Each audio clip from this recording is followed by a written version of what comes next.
Donc là, ce que je suis en train de mettre, c'est l'équivalent en émissions de CO2 par jour, par habitant pour un Français. Ça correspond à 5 tonnes de CO2 par an. Si je divise 5 tonnes par 365, à peu près, je vais être à 15 kg par jour. 15 kg de CO2 par jour, par personne. Ça, si vous voulez, c'est vos habitudes en CO2. Et ça, c'est ce que vous avez droit en CO2 si on ne veut pas défoncer la planète. Pourquoi plus ou moins loin? Parce que là, tout simplement, une balance romaine, c'est une machine à multiplier. Du coup, à chaque fois que je mets une distance, ça, c'est mon facteur d'émission 1, 2, 3. Chaque chose que je mets là qui a un facteur d'émission 3, c'est que son poids représente 3 fois son poids en CO2. Le bœuf, il a un facteur d'émission 20. Chaque gramme de bœuf, c'est 20 grammes de CO2. Du coup, c'est pour ça que je l'aurais mis à 1, 2, 3, jusqu'à 20. Ça représente cet effet de levier. Ça, c'est mon crédit carbone. Et du coup, pour que ce soit balancé, là, j'ai pris un Français lambda. Donc, il a mis ses 30 km de voiture. Il mange les œufs. Les œufs, ça a aussi un facteur d'émission 3 parce qu'il y a un peu d'emballage. On a mis ici une voiture. Alors, la voiture, on va se dire qu'on l'a mis 2 fois. Bah non. Là, c'est l'utilisation.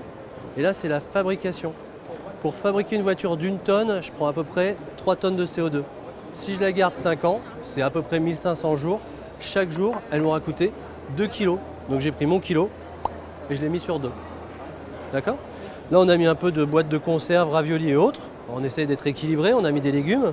On a mis un ordinateur. Tout ce qui va être produit informatique, type tablette, PC, téléphone, chaque kilo, là, on va avoir un facteur d'émission de 600.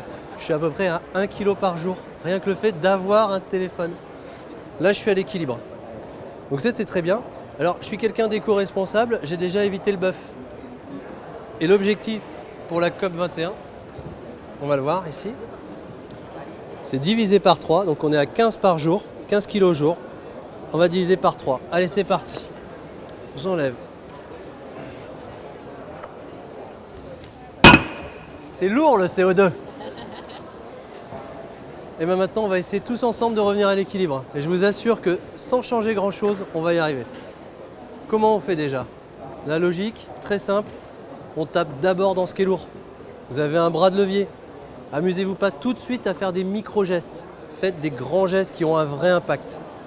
La voiture, eh ouais, 30 km de voiture par jour. Si je covoiture, j'ai déjà divisé par 2. J'ai une voiture qui est très lourde. Et dans ces cas, peut-être que je vais faire aussi un peu de transport en commun, peut-être que je vais mettre un peu plus de vélo, peut-être que ci, peut-être que ça.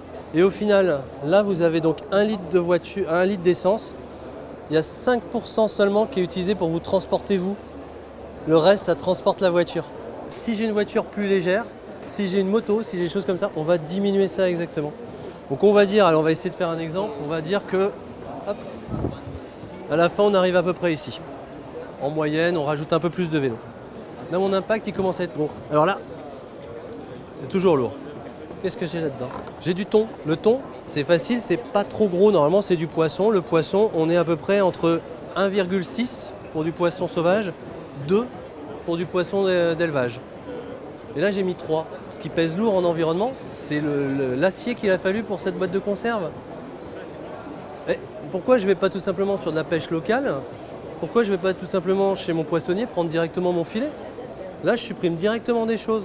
Donc, je vais réussir à le descendre peut-être à peu près au niveau d'ici, quoi. J'ai pas encore changé grand-chose dans ma vie. Là, je fais toujours la même chose, etc. Vous gardez vraiment votre voiture 5 ans ou vous la gardez plus longtemps? Si je la garde 10 ans, déjà, je le mets là. Qu'est-ce que j'ai là-dedans? Plein de conserves encore. J'ai encore plein de conserves. Mais là aussi, j'achète surtout de l'acier. Vous achetez de la conserve, même si c'est dedans du légume, ce qui pèse, c'est l'acier. Donc ce qu'on fait, on fait soi-même sa bouffe. Hein. On achète frais, on fait sa bouffe. On arrive à peu près par ici. Bon là, je suis toujours pas à l'équilibre, mais il me reste plus grand-chose. Je peux commencer à acheter local. Là, j'arrive, je prends tout ça. Et j'arrive à peu près ici, 0,2. Donc je passe de 0,4 à 0,2. Et là, regardez. Je suis quasiment en retour à l'équilibre. Là, je ne suis pas encore allé sur des solutions techniques. Mais avec rien que des solutions humaines, j'ai été capable de faire un rendement de divisé par 3, donc réduire mes émissions de 66%. Et voilà, donc Tout ce qu'on veut dire par là, c'est que les émissions, elles existent, mais les solutions, dès qu'on commence à comprendre par où il faut traiter le problème, eh ben, on a un vrai impact.